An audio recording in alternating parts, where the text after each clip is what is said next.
Tonight on the Local Live, the county's $1.94 billion budget is approved and signed. The Mamaroneck Village Board passes a resolution to fund the flood mitigation project. The Local Live was on the scene at the Community Resource Center's 20th anniversary gala. And tonight, we speak with Mamaroneck resident Keith Riley, who completed the Appalachian Trail.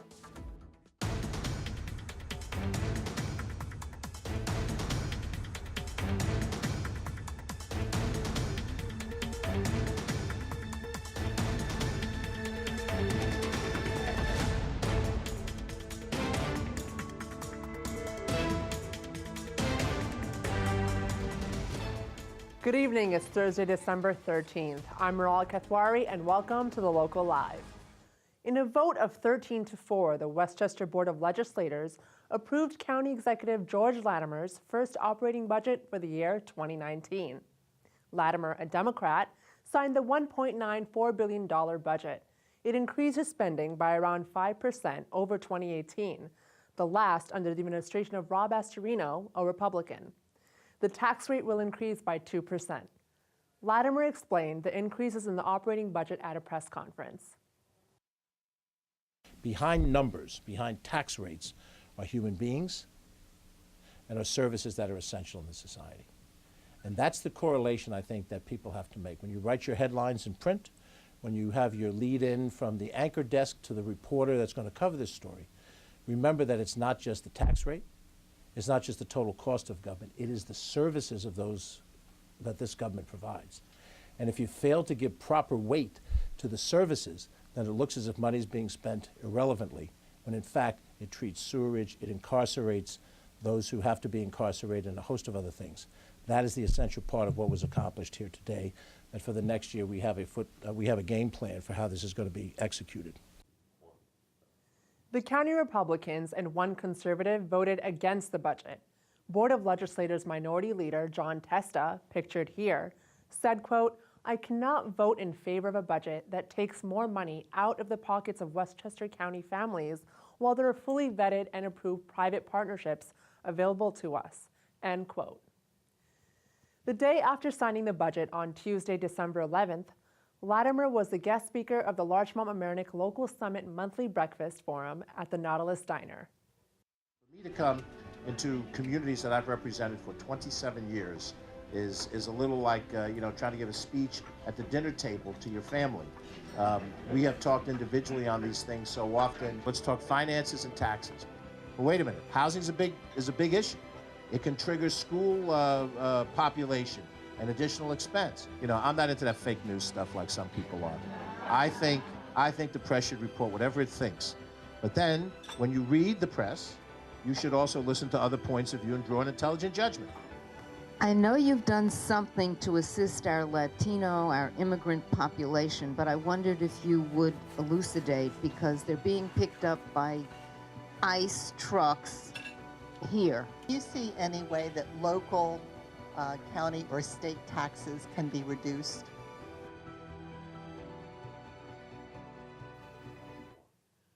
On Monday night's Mamaroneck Village Board meeting, the mayor and 3 trustees approved a resolution concerning the village paying its share of the U.S. Army Corps of Engineers flood mitigation project.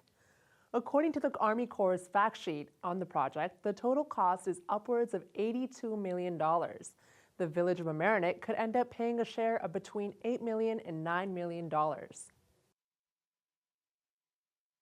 Whereas the village of Mamaroneck has a once-in-a-generation opportunity to mitigate the effects of chronic flooding provided by the Army Corps of Engineers project recently approved by the United States Senate and the United States House of Representatives. We, the Board of Trustees of the village of Mamaroneck, herein support this project and fully intend to fund the village's share of the Army Corps project. Be it further resolved that a copy of this resolution demonstrating the Board of Trustees' intent to fund the village's share of the Army Corps of Engineers project be forwarded to the village's federal elected officials and the chair of the House and Senate appropriation committees. Okay, now I'd like to make a motion that the village approve this resolution as was just read, and hopefully in the near future there will be some relief for the residents of the village of Mamaroneck from the chronic flooding that they have experienced over generations. Don't forget that you can watch this and other municipal meetings by visiting lmctv.org/videos. The Mamaroneck Playhouse takes another step towards becoming a reality. The proposed luxury 8-screen cinema had submitted an application to the Village Planning Board seeking to raise the roof of the front portion of the existing building to allow for 2 more auditoriums. Here's one comment on the upcoming attraction from a familiar village figure. I think looking at a tax base, it was mentioned in prior applications tonight that there is great concern in the village of Mamaroneck about increased residential impact, whether it be a potential in Hampshire Country Club or even existing buildings that are being built now. You can have an impact on school and services and so on. Here's the potential of not only culturally improving the village of Mamaroneck, but you're going to increase the tax base without any impact whatsoever on the residential. I can go on, but I believe that this is something that will be historic and bringing it back, and adds to the culture and the diversity and a dynamic experience in the village of Mamaroneck. A resolution will be introduced at the next planning board so the members can approve or deny the application. As the fall semester wraps up, here's some news from the Westchester County Department of Finance. Starting in the spring 2019 semester, county residents can reduce their tuition costs at SUNY and CUNY community colleges outside of Westchester with a certificate of residence. At no cost, students will have a 90-day window, 60 days before and 30 days after the start of the semester, to apply for a certificate and send it to their schools. Each certificate is valid for 1 year at one school. For more information and to download an application form, visit the Westchester County Finance Department Services link on your screen now. From Georgia to Maine, Mamaroneck resident Keith Riley hiked the entire Appalachian Trail. Here is Dina Schumacher with a determined hiker.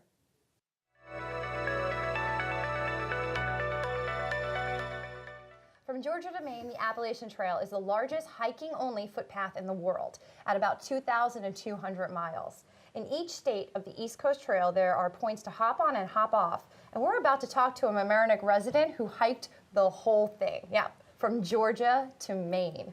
Keith Riley, a former LMCTV employee, is here with us to discuss and share his experiences on the Appalachian Trail. Keith, thank you so much for coming in. I'm really excited to talk to you about this. So wait, how long did it take you? I was hiking for roughly about 5 months. When did you leave? March 25th. When did you finish? Well, October 16th, but there was some time there where I wasn't hiking, so I took about a month off. I went to Europe and a few other places, yeah. I was supposed to be finished in August, but because of some injuries, I kind of had to delay the hike, so I had some plans. Are these hiking-related injuries? They are hiking-related injuries. What happened? Yeah. One was just a fall. I slipped in the mud and sprained my knee and my ankle, and it was almost like 2 weeks I missed of hiking, and then I got bit by a dog. When you get injured on the trail, what happens? Like, you can like radio in, back up, come save me? So it depends on how bad you get hurt and where you are. I was between what they call gaps. That's a point where you can get on the trail or off the trail. So it's kind of like the worst spot to get hurt because I had to walk 3 miles either way to get out. With a sprained ankle? Sprained ankle and knee, yeah. So in that instance, I kind of stopped hiking. I just found the spot where I can set up my tent and kind of just in the morning evaluated whether I was able to walk out on my own, and I could. It hurt. I was going slow. And there's points on the trail where it's not complete wilderness. There's cell phone reception. It's not perfectly reliable, but as soon as I had reception, I called. I had a guidebook that gives you numbers when you're in near towns of like shuttle services or taxis.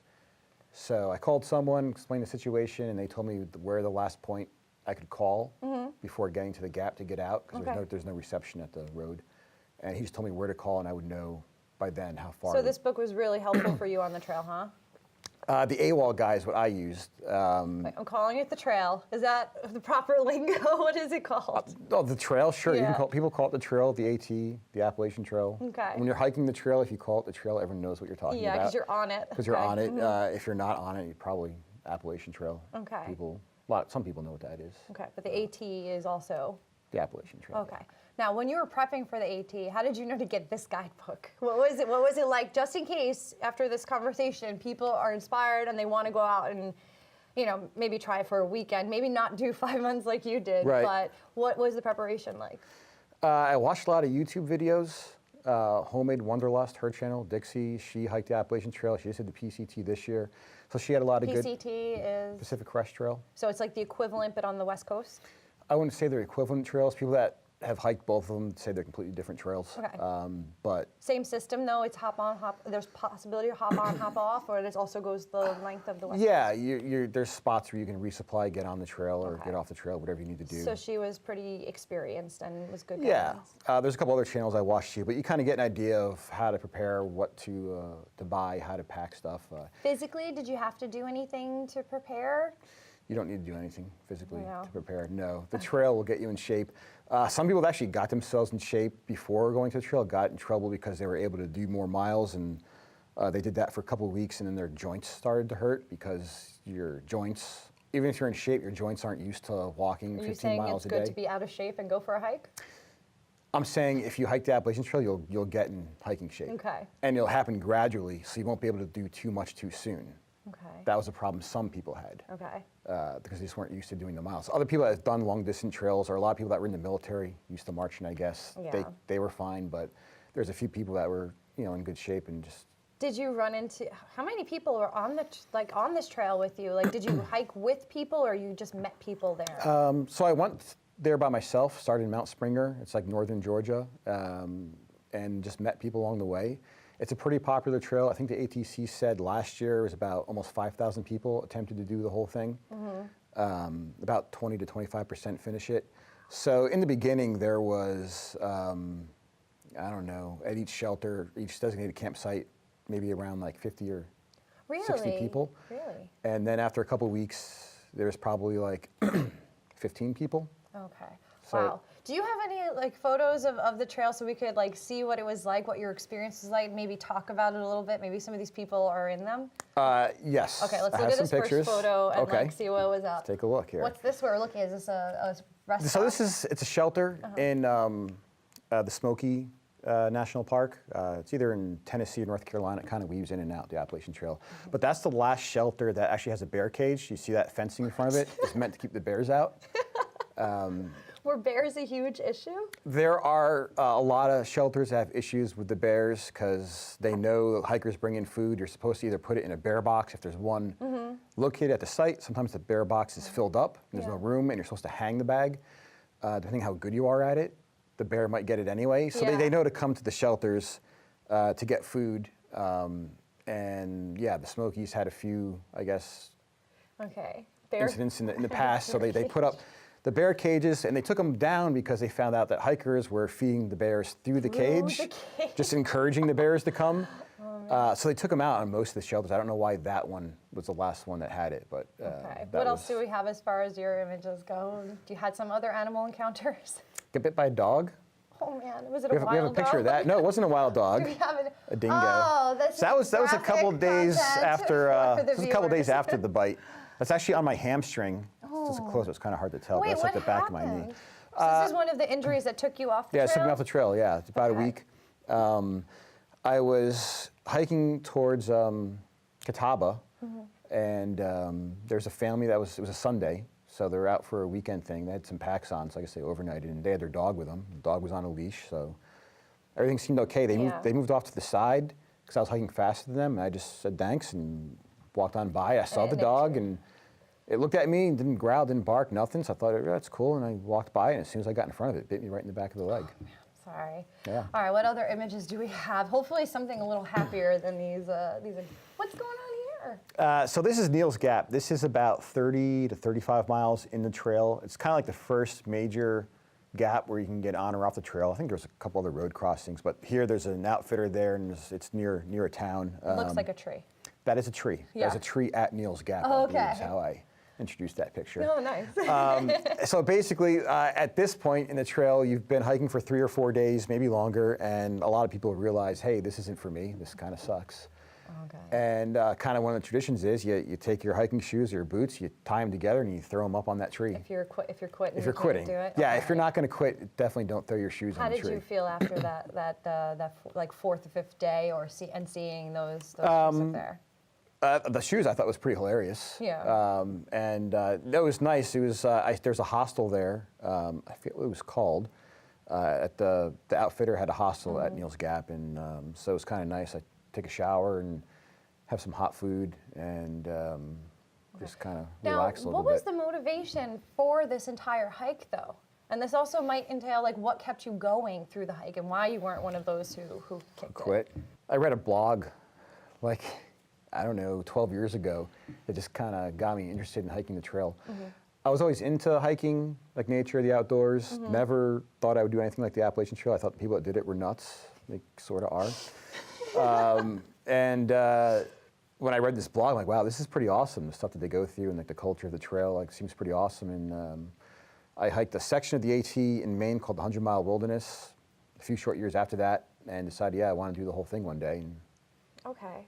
What was the toughest part of the trail? Like, was it the bite, was it the sprain, or was it the elements? Because you're sleeping outside for 5 months. Like, I mean, well, you do go to the hostels occasionally and Okay. sleep inside. so you were able to cut out, go into town. The single hardest day, I would say, was when I fell and sprained my knee and my ankle. It was raining, it was cold, it was pretty miserable. I came pretty close to quitting, the next day after that. And then I would guess we had a lot of rain this year in 2018. I think the ATC said it was the rainiest season since 2003. There was one stretch where it was 7 days of straight rain, another one of it was like 10 or 11 days of straight rain. What was it like? And how did you maintain your focus? I guess my goal is to just get some miles done. Sometimes the trail was it was a grind. It wasn't really fun at all. And when it was raining like that, that's one of those points where it's just like, you have this goal, you want to get to Maine, you want to get to the end. What we need to make sure that the viewers understand is, like, what are the key hiker tidbits you could give us? Like, what's something that you need to know about the trail? One of the things, tradition that they have, I think that started sometime in the 90s, was a trail name. You don't get called by your real name usually. Is this to protect your privacy, or so like? No, it's just a fun thing to do. Oh. Usually you do something and someone will kind of throw out a name because you just did something really stupid or something funny or whatever, or something that kind of describes you. You get named. And people throw out a name, other people might like it. And my trail name was Dragon Sticks. When I went to Mount Springer, my family dropped me off. My brother and sister-in-law and nephews were with us, and they were going to summit the mountain with me. It's only a mile up, a mile down, really easy mountain. And Sam, my 3.5-year-old nephew, was too scared to go on. It was super foggy, and he was too afraid. And my sister-in-law, Alicia, says, well, Sam, what's wrong? Why aren't you coming? He says, well, I'm afraid. I said, well, what are you afraid of? He says, I think a dragon's going to get me. So I told him my trekking poles were dragon sticks, and they chased all the bad dragons away. Super cute. Yeah. And so you rode Dragon Sticks for So- 2,000 and almost 200 miles. It was about maybe 15, 20 feet on the trail when I got the name Dragon Sticks. So yeah. You know, that's really, you're a very good uncle, Keith. What is the adjustment been like coming back to, all this? Sleeping indoors for one, and then, now reporting to work for Sleeping indoors is an easy adjustment. The hardest part is the amount of food you eat. I was eating about 5,000 calories, probably more a day when I was on the trail. So you're used to eating a lot of food, and you're used to eating when you go into town. Like, you would order 2 entrees easily, and still you can eat snack later on if you wanted to. So trying to curb that appetite. Oh, yeah, cut the appetite down. A lot of people gain a lot of weight after the trail. Yeah. That's probably the number one adjustment, is trying to get the It's food. appetite under control. All about food. Yeah. Are you planning on hiking the trail again? It was a lot of fun. If I do the Appalachian Trail again, it probably won't be until I retire, just because it takes a lot of time commitment. You kind of want to go there with no responsibilities. So most people that are there were either retired or, kind of fresh out of college. Okay, so maybe in another 5 to 10 years or 20 years, we'll hear Yeah, I don't think I'll retire in 5 years. So yeah, maybe we'll hear another story. Maybe you'll hear about another you on story, this trail. sure, another And you would 20 strongly years. recommend people maybe trying the hop on, hop off technique, because it You have to get off to resupply, otherwise you'll starve yourself. being a weekend hiker, I mean. Oh, you mean like a section hiker? We don't really talk about that. Some people will do it like a week or 2 weeks at a time over a period of 10 or 15 years.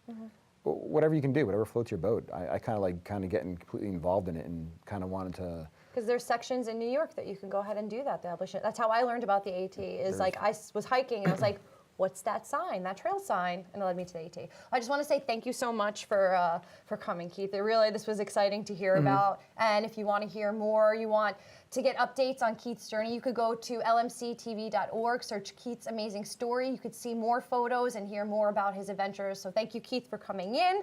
And thanks for having me. We're back to community stories.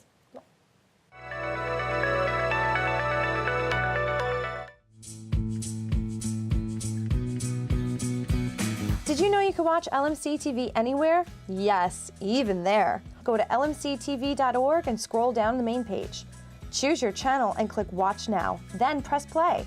You can watch whatever's live on our channel wherever you are. Want to watch a specific show on demand? Go to Videos, click on Category, or Shows to list by title, or by keyword in the search bar at the top right of the page. It's all a click away at LMCTV.org. On tonight's Spotlight segment, we bring you the best moments from the Community Resource Center's 20th Anniversary Gala.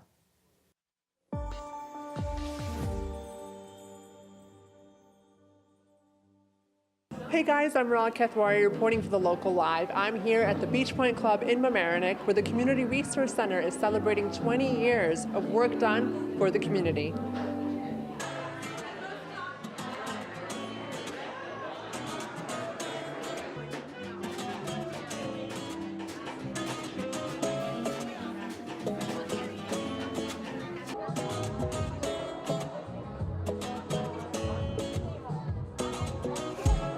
We worked really hard with all of our staff members and our volunteers and the event department to pull this through. This is a really special event. Because of our benefactor, Jonathan Grayer, we were able to do this at Beach Point Club. It's a real special treat for us, but we are really excited to turn 20. We wanted to thank all our volunteers, people who showed up here just to make sure that this event is a success. I can't wait to celebrate with our donors, with all our amigos, 20 years of serving the community, and they can see the picture, can hear the stories, and, see how their donations are making impact in our immigrant community. And for the viewers at home that don't know, what does Community Resource Center do for people in Mamaroneck and around town? Community Resource Center empowers and advocates for the new immigrant community, and we've been doing it for 20 years now. Tonight we celebrate our very special Reverend Bill Crawford from Larchmont Avenue Church. He just retired last year, so this is a big day. There are probably 4,000 families on a yearly basis served by the Community Resource Center. There are 300 DACA youth dreamers in our region neighborhood who have been more than just contacted by CRC, but really helped in so many ways.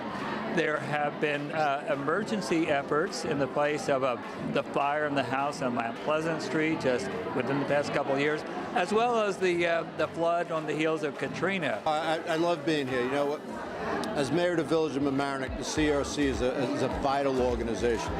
Whenever we have a problem or a family that needs help, I turn to the CRC, and I know they'll be well taken care of by caring, kind individuals.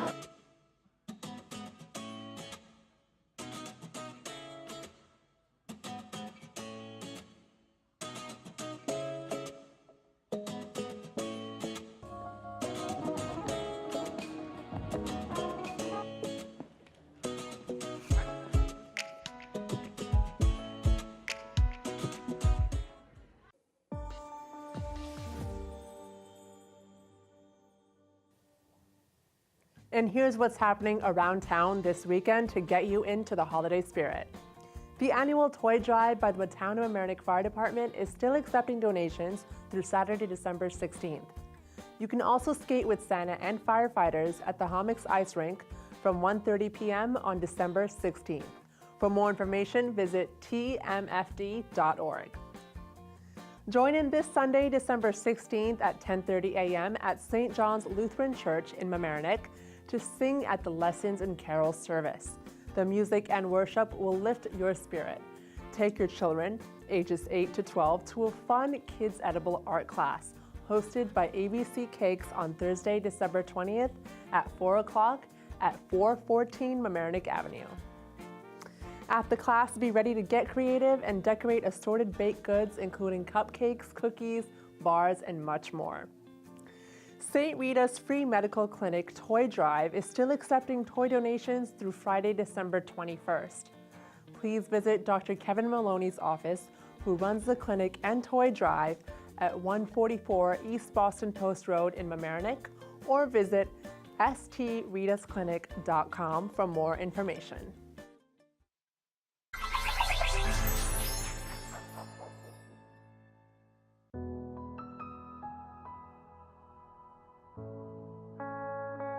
I've worked with LMCTV since 2012, and it's really changed my life. I had absolutely no idea how to make a video.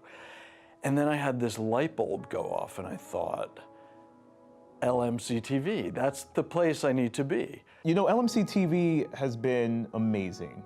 We have been able to dive into our creative ventures, really dive in. We shot our first half of our film back in May, and it was the most amazing weekend, like one of those moments in my life that I will never forget. I actually count so much on LMCTV because they do free PSAs, they cover a lot of our news stories. Without a local newspaper to keep us abreast of what's going on, LMCTV is really our main outlet to know what's happening all throughout our community. So it's just a small example of how much we can do together and what you could do when you use your resources in your community. And I just encourage everybody to seek LMCTV out, work with their staff, work with their interns, because they're incredible and they always show up. It's kind of crazy because I would go in there and think, how is it that the whole world is not using this incredible resource? If you miss a school board meeting, a town or village board meeting, if you miss an event that your child was in, such as a band concert, a school play, or a sports event, you can go to lmctv.org, click on the event, and you can watch it at your own convenience. I'd like to thank you so much, LMCTV, for the opportunities you've given me and for making my life much more sweet to live. So thank you so much. Thank you for everyone who has funded, generously donated. We are gracious recipients of those donations. Thank you so much, LMCTV. We love you. What a valuable resource. Please donate today.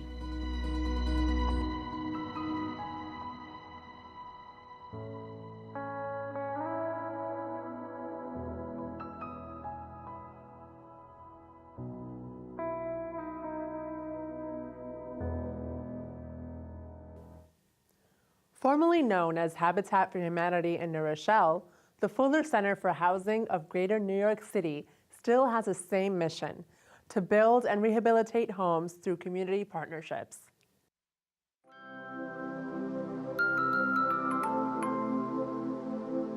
Hey, we're here on a historic day. The closing just happened for the Merlo family.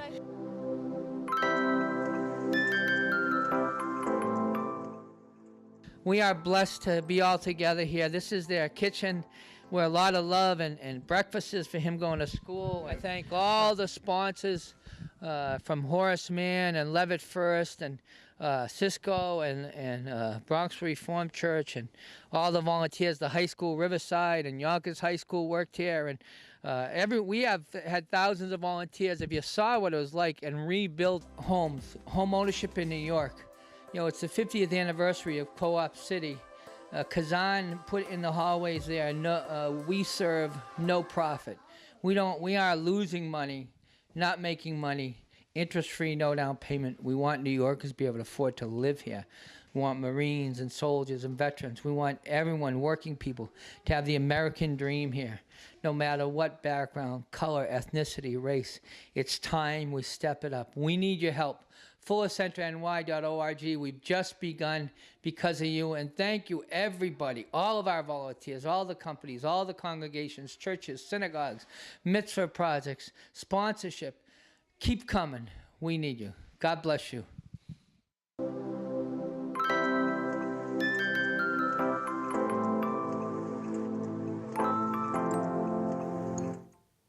The Fuller Center is this month's beneficiary of Sedona Tap House's Steak Out for Charity every Monday.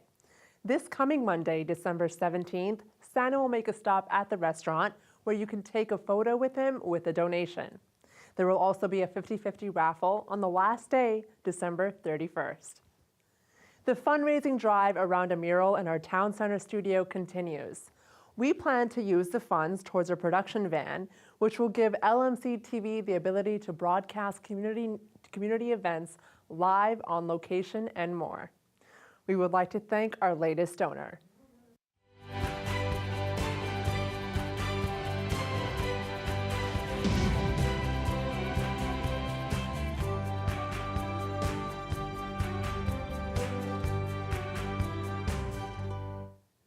This week in sports, the Rhinebeck boys basketball team hosted MLK in a game played at a frantic pace. The Panthers' Justin Cantu took advantage of that pace in the LMC Varsity Sports Play of the Week.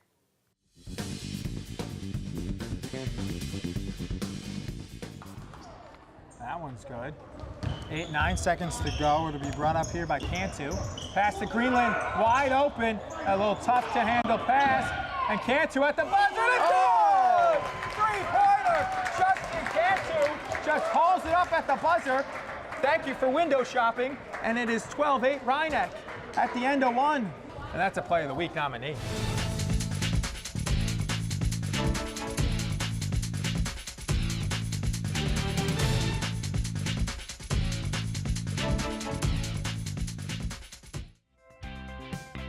LMC Cast.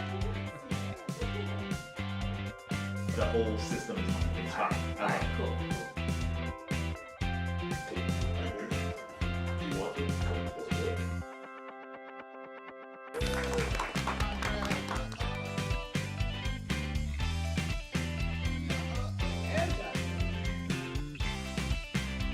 I definitely would recommend doing podcasts if you are someone that likes to get something off the chest, or you want to just talk about anything in the world that just might interest you. Podcast here at LMCTV is amazing. I hope you're listening out there.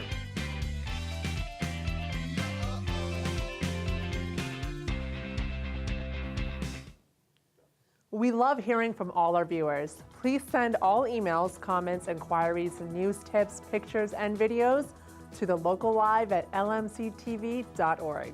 Remember, if you miss Thursday's live broadcast, you can catch replays of the Local Live twice a day on this channel and find story clips on our YouTube channel. Be sure to also follow us on Facebook, where we stream live every Thursday night, and keep an eye out for some unique content. Thank you for watching The Local Live. I'm Ral Kathwari, and we'll see you next week. Have a great night.